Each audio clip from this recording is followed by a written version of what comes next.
السلام عليكم ورحمة الله وبركاته.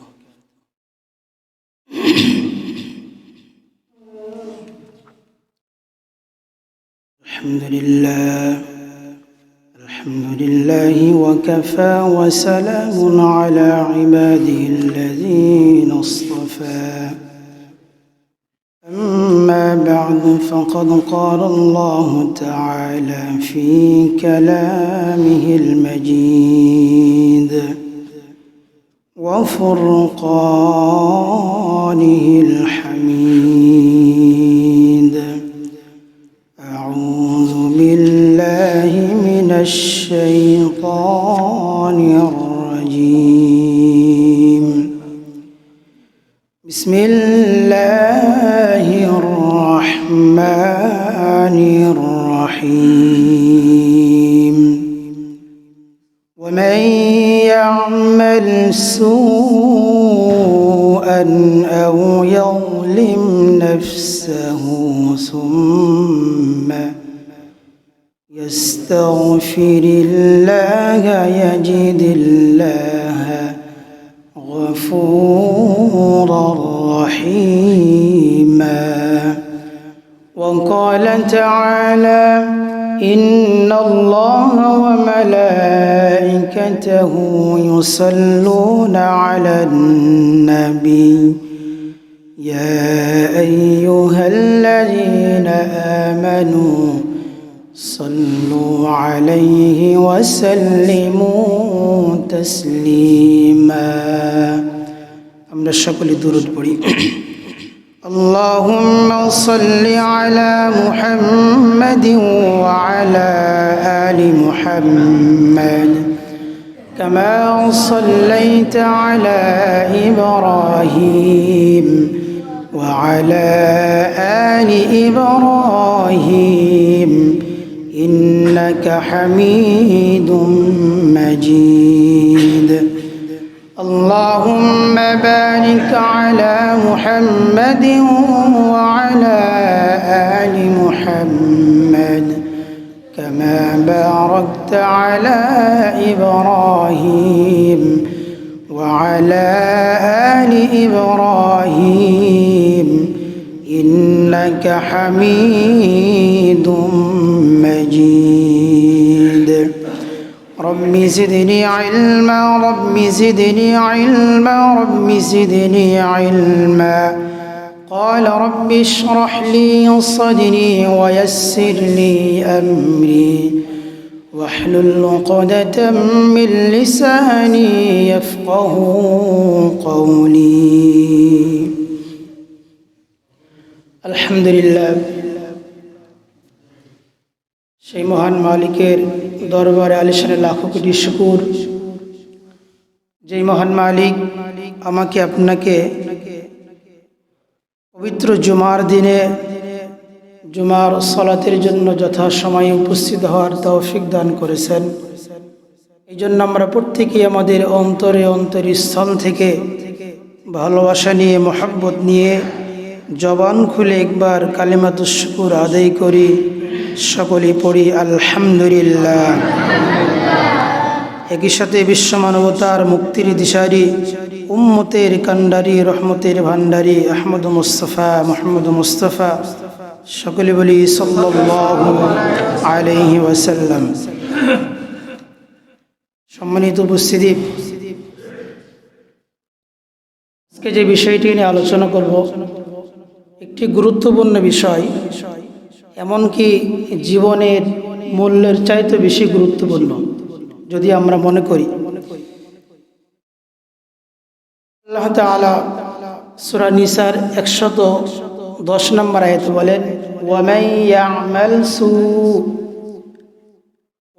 يعمل سوءا أو يظلم نفسه ثم يستغفر الله يجد الله غفورا رحيما. ومن يعمل سوءا, যে ব্যক্তি অন্যায় করে, পাপ করে, অপরাধ করে, চাই সে যে ধরনের অপরাধ করুক, যত ধরনের অপরাধ রয়েছে দুনিয়াতে, প্রত্যেক ধরনের অপরাধ, চাই তার হাতের গুনাহ হোক, তার চোখের জেনা হোক, কানের জেনা হোক, খুন খারাপি, সুদ ঘুষ, জেনা ব্যভিচার ইত্যাদি যত ধরনের গুনাহ সে করুক না কেন বা তার থেকে হোক, ওয়ামান ইয়ামাল সুআ, যে ব্যক্তি কোনো অপরাধ করে ফেলে, চাই তার যে কোনো ধরনের অপরাধ হোক, আও ইয়াযলিম নাফসাহু, অথবা সে নিজের উপরে জুলুম করেছে, নিজের উপরে সে অত্যাচার করেছে গুনাহ করে, সুম্মা ইয়াস্তাগফিরিল্লাহ ইয়াজিদিল্লাহ গফুরার রহিমা, সুম্মা ইয়াস্তাগফিরিল্লাহ, অতঃপর সে আল্লাহ তাআলার কাছে তওবা ইস্তিগফার করেছে, তওবা ইস্তিগফার করেছে, ইয়াজিদিল্লাহ, সে আল্লাহ তাআলাকে পাবে, গফুরার রহিমা, সে যদি যে ধরনের অপরাধ করুক, গুনাহ করুক, পাপ করুক, অন্যায় করুক, সে যদি তওবা ইস্তিগফার করে তাহলে সে আল্লাহ তাআলাকে গফুর অর্থাৎ ক্ষমাশীল, রহিমা করুণাময় পাবে। সুবহানাল্লাহ। তাহলে কোনো মানুষ অপরাধ করে ফেললে, চাই সে যত ধরনের অপরাধ করুক না কেন, বড় হোক আর ছোট হোক, জেনে হোক আর না জেনে হোক, যেই ধরনের পাপ করুক না কেন, সে যদি সুম্মা ইস্তাগফিরিল্লাহ, গুনাহ করার পরে ফিরে আসে, তওবা করে, তাহলে সে আল্লাহ তাআলাকে ক্ষমাশীল এবং করুণাময় পাবে। সুবহানাল্লাহ। হযরত আবু বকর রাদিয়াল্লাহু তাআলা আনহু হতে বর্ণিত একটি হাদিস, তিনি বলেন, কোনো মানুষের যদি কোনো গুনাহ হয়ে যায়, কোনো পাপ হয়ে যায়, সে যদি ভালো করে ওযু করে, 2 রাকাত নামাজ পড়ে, সালাত আদায় করে, নামাজ শেষে আল্লাহ তাআলার নিকটে ক্ষমা প্রার্থনা করে, ক্ষমা ইস্তিগফার করে, আল্লাহ তাআলা তার অপরাধকে মাফ করে দেন। সুবহানাল্লাহ। আল্লাহ তাআলা বলেন, ইন্নাল হাসানাতি ইউযহিবনাস সাইয়্যাত, আল্লাহ তাআলা বলেন, কোনো বান্দা যখন অন্যায় করে, পাপ করে ফেলে, যখন কোনো গুনাহ করে ফেলে, ওই বান্দা তারপরে সাথে সাথে যদি কোনো একটি নেক আমল করে, ভালো কাজ করে, তাহলে তার ওই ভালো কাজ তার পাপ কাজকে মিটিয়ে দেয়। তাহলে আমাদের দ্বারা কোনো গুনাহ যদি হয়ে যায়, মিথ্যা কথা হোক, গীবত হোক, যে ধরনের অপরাধ হোক, যদি আমরা তার পরবর্তীতে কোনো ভালো কাজ করি, তাহলে ওই ভালো কাজটা মন্দ কাজকে মিটিয়ে দেয়, মুছে ফেলে, ধ্বংস করে ফেলে। আল্লাহ তাআলা অন্য আয়াতে বলেন, والذين إذا فعلوا فاحشة أو ظلموا أنفسهم ذكروا الله فاستغفروا لذنوبهم والذين إذا فعلوا فاحشة, তারা যদি কখনো তাদের অন্যায় করে ফেলে, পাপ করে ফেলে, ফাহিশা করে ফেলে, প্রত্যেকটা গুনাহই হচ্ছে ফাহিশা এবং মন্দ কাজ, অপরাধ, চাই সে তার জেনার কাজ হোক, চাই তার মানুষের অর্থ সম্পদ আত্মসাৎ করা হোক, যে ধরনেরই পাপ হোক না কেন, আও যালামু আনফুসাহুম, কিংবা নিজের উপরে জুলুম করে, অত্যাচার করে, যাকারুল্লাহ, পাপ করার পরে আল্লাহ তাআলাকে স্মরণ করে, ফাস্তাগফিরু লিযুনুবিহিম, এবং তার কৃতকর্মের জন্য, তার পাপের জন্য, তার মন্দ কাজের জন্য আল্লাহ তাআলার নিকটে ক্ষমা করে, ইস্তিগফার করে, ক্ষমা প্রার্থনা করে। ওয়া মান ইয়াগফিরুয যুনুবা ইল্লাল্লাহ, এবং সে মনে মনে ভাবে আল্লাহ তাআলা ছাড়া মাফ করেনওয়ালা কেউ নাই। পৃথিবীর কোনো মানুষের অপরাধ করলে সে আমাকে স্থান দেয় না, জায়গা দেয় না। যে মালিকের যদি আমি অপরাধ করি এবং তার নিকটে যদি আমি ক্ষমা প্রার্থনা করি, ওয়া মান ইয়াগফিরুয যুনুবা ইল্লাল্লাহ, আল্লাহ তাআলা ছাড়া মাফ করেনওয়ালা, ক্ষমা করেনওয়ালা কেউ নাই। ওয়ালাম ইউসিররু আলা মা ফাআলু ওয়া হুম ইয়ালামুন, এবং সে জেনে শুনে আর পরবর্তীতে কোনো পাপ, কোনো অপরাধ করে না। তাহলে তাওবা ইস্তিগফার আমাদের জীবনে প্রয়োজন আছে না নাই? অবশ্যই রয়েছে। আল্লাহ রসুল সাল্লাল্লাহু আলাইহি সাল্লাম দৈনন্দিন প্রত্যেক দিন 100 বার করে ইস্তিগফার করতেন। আস্তাগফিরুল্লাহ রাব্বি মিন কুল্লি যামবি ওয়া আতুবু ইলাইহি। আমরা অনেকেই মসজিদে, বাজার ঘাটে, রাস্তাঘাটে আমরা অহেতুক কথাবার্তা বলি।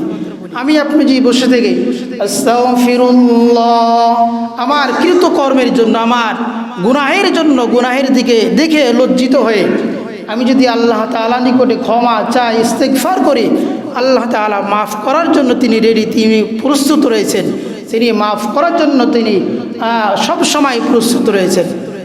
তো মুহতারাম হাজিরিন, আমাদেরকে ক্ষমা ইস্তিগফার করতে হবে।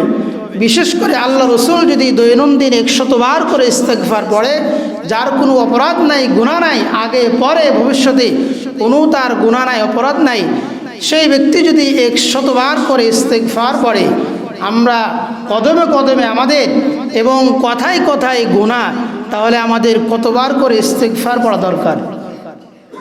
কতবার করে ইস্তিগফার করা দরকার?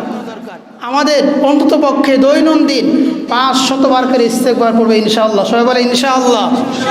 5 ওয়াক্ত সালাতের পরে, 5 ওয়াক্ত নামাজের পরে আস্তাগফিরুল্লাহ, আস্তাগফিরুল্লাহ, এই 500 বার ইস্তিগফার যদি আপনি একবার বসেন, 5 মিনিটও লাগবে না, 5 মিনিটও লাগবে না ইস্তিগফার করতে।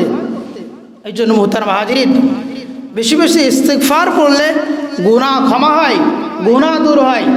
যেমন আমরা কোনো ময়লা থাল, যখন আমরা খাবার খাই, থালে যদি কোনো ময়লা থাকে, আবর্জনা থাকে, সেই থালে কি আমি খাবার খাই? খাবার খাই না, সেটা পরিষ্কার করে নেশে না, সেটা বাদ দিই। আমার জামা যদি ময়লা হয়, অপরিষ্কার, অপরিচ্ছন্ন থাকে, তাহলে কিন্তু আমরা সেটা পরিষ্কার করে তারপরে আমরা সেটা পরিধান করি। তা আমি আপনি কিভাবে গুনাহ নামক ময়লা নিয়ে আমরা চলাফেরা করি এবং ঘুমাই, আমি আপনি ইচ্ছা করলে এই ময়লাকে দূর করতে পারবো। বেশি বেশি ইস্তিগফার যখন ঘুমাতে যাব, আস্তাগফিরুল্লাহ, আমরা সবাই বলি আস্তাগফিরুল্লাহ, আস্তাগফিরুল্লাহ, আস্তাগফিরুল্লাহ। আমরা এটা বেশি বেশি পড়বো, মনে মনে সবসময়, দিলে দিলে আমরা সর্বদা ইস্তিগফার পড়বো। ইস্তিগফারকে আমরা বন্ধু বানিয়ে নেব। আল্লাহ তাআলা বলেন, কোনো মানুষের যদি ফায়সা হয়ে যায়, মন্দ হয়ে যায়, আল্লাহ তাআলাকে স্মরণ করে এবং তার কৃতকর্মের জন্য ক্ষমা ইস্তিগফার করে, আল্লাহ তাআলা বলেন উলাইকা জাযাউহুম মাগফিরাতুম মির রাব্বিহিম, তাদের প্রতিফল, তাদের জাযা রয়েছে তাদের প্রতিপালকের নিকটে, তাদের রবের নিকটে ক্ষমা। ওয়াজান্নাতুন তাজরি মিন তাহতিহাল আনহারু খালিদিনা ফিহা, এবং তাদের জন্য জান্নাত রয়েছে যার পদদেশে একটি প্রবাহিত নহর রয়েছে। ওয়া নি'মা আজরুল আমিলিন, এবং তাদের এই কৃতকর্মের ফলাফল কতই না সুন্দর। অর্থাৎ আল্লাহ তাআলা তাদেরকে স্থায়ীভাবে চিরকাল তারা জান্নাতে অবস্থান করবে। তাহলে আমরা এই আয়াত থেকে বুঝতে পারি আমাদের বেশি বেশি ইস্তিগফার দরকার। বলেন তো, গুনাহ কে করে? পাপ কে করে? অপরাধ কে করে? মানুষ। তো মানুষ গুনাহ করে না? আমরাই তো পাপ করি, আমরাই অপরাধ করি। কেউ যদি প্রশ্ন করে যে গুনাহ কে করে, অপরাধ কে করে? মানুষ গুনাহ করে। কোনো গরু, ছাগল, জীবজন্তু গুনাহ করে, পাপ করে? করে না, মানুষ গুনাহ করে। এর পরবর্তী কেউ যদি প্রশ্ন করে, তাহলে যে মানুষ গুনাহ করে, এ মানুষকে মাফ, ক্ষমা কে করে? আল্লাহ ক্ষমা করে। মানুষ গুনাহ করবে, এটা স্বাভাবিক, তবে কোনো মুমিন গুনাহ নিয়ে বসে থাকবে না, সাথে সাথে সে তওবা করবে, ইস্তিগফার করবে, আল্লাহ তাআলা নিকটে ফিরে যাবে এবং নিজের অপরাধের কারণে আল্লাহ তাআলা নিকটে রুজু হবে, লজ্জিত হবে, আল্লাহ তাআলার কাছে ইস্তিগফার করবে। আল্লাহ রাসূল সাল্লাল্লাহু আলাইহি ওয়াসাল্লাম বলেন, মান ইস্তাগফিরুনি ফাস্তাগফিরু লাহু, আল্লাহ তাআলা ক্ষমা করার জন্য প্রত্যেক রাত্রে তিনি প্রথম আসমানে অবতরণ করেন। কোন বান্দা আমার কাছে ক্ষমা চাবে, আমি তাকে ক্ষমা করে দেব। যে সময় সকলে ঘুমের ঘরে থেকে আল্লাহ তাআলা বান্দাকে ডাকেন আর বলেন, তোমরা কে আসো তোমাদের অপরাধ ক্ষমা করার জন্য আমার কাছে চাবে, আমি তার অপরাধগুলো আমি ক্ষমা করে দেব। কিন্তু আমরা অপরাধ করি, কিন্তু আমরা ক্ষমা চাই না। আমাদের বেশি বেশি ইস্তিগফার করতে হবে। ইস্তিগফার করলে 4টি উপকার। কয়টি উপকার বলেন? কয়টি উপকার? 4টি উপকার। কেউ যদি প্রকৃতভাবে আন্তরিকতার সাথে, ইখলাসের সাথে তওবা করে, তাওবাতুন নাসুহা, ইয়া আইয়ুহাল্লাযীনা আমানু তুবু ইলাল্লাহি তাওবাতান নাসুহা, হে ঈমানদারগণ, তোমরা তাওবাতুন নাসুহা অর্থাৎ সঠিক এবং শুদ্ধ তওবা করো, যে তওবা করার পরে, যে অপরাধ করার পরে ওই অপরাধ আর না হয় সেভাবে তোমরা তওবা করো। তাহলে প্রকৃতভাবে তওবা করলে কয়টি লাভ? 4টি লাভ। কয়টি লাভ? 4টি। 1 নাম্বার, আত-তাইবু হাবিবুল্লাহ, যে ব্যক্তি প্রকৃত তওবা করে, যে ব্যক্তি ইস্তিগফার করে, অতীতের গুনাহের জন্য লজ্জিত হয়, সামনের অপরাধের জন্য সে ওয়াদা করে আর কোনোদিন অপরাধ করব না, আল্লাহ তাআলা তাকে তার প্রিয়জন, তার হাবিব বলে সে আখ্যায়িত করেছেন। আত-তাইবু হাবিবুল্লাহ, যে ব্যক্তি প্রকৃত তওবা করে সে আল্লাহ তাআলার বন্ধু হয়ে যায়, হাবিব হয়ে যায়। আরবিতে 3টি শব্দ রয়েছে। হাবিব অর্থ বন্ধু, খলিল অর্থ বন্ধু, সাদিকুন অর্থ বন্ধু। আল্লাহ রাসূল সাল্লাল্লাহু আলাইহি ওয়াসাল্লাম, আল্লাহ তাআলা হযরত ইব্রাহিম আলাইহিস সালাতু ওয়াস সালামকে খলিল নামে অভিহিত করেছেন। ওয়াত্তাখাযাল্লাহু ইব্রাহিমা খলিলা, হযরত ইব্রাহিম আলাইহিস সালাতু ওয়াস সালাম আল্লাহ তাআলার জন্য পাগল ছিলেন, তার জন্য, তার প্রেমের জন্য, তার ভালোবাসার জন্য তিনি পাগল ছিলেন। এই জন্য আল্লাহ তাআলা তাকে খলিল হিসেবে গ্রহণ করেছেন। আত-তাইবু হাবিবুল্লাহ, যে ব্যক্তি প্রকৃত তাওবা করবে, ইস্তিগফার করবে, আল্লাহ তাআলা তাকে বন্ধু হিসেবে গ্রহণ করে নেবেন। তাহলে হাবিব অর্থ বন্ধু, অর্থাৎ আল্লাহ যার জন্য পাগল, যার জন্য আল্লাহ তাআলা পাগল, সেই অর্থ হচ্ছে হাবিবুল্লাহ। আর খলিল, যে ব্যক্তি আল্লাহর জন্য পাগল। তাহলে আল্লাহ তাআলা বলছে তোমার ক্ষমা চাও, ইস্তিগফার করো, আমি তোমার বন্ধু হয়ে যাব। 1 নাম্বার ফায়দা তওবা ইস্তিগফারের, আত-তাইবু হাবিবুল্লাহ, প্রকৃত তওবা আল্লাহ তাআলার হাবিব এবং আল্লাহ তাআলার বন্ধু হয়ে যায়।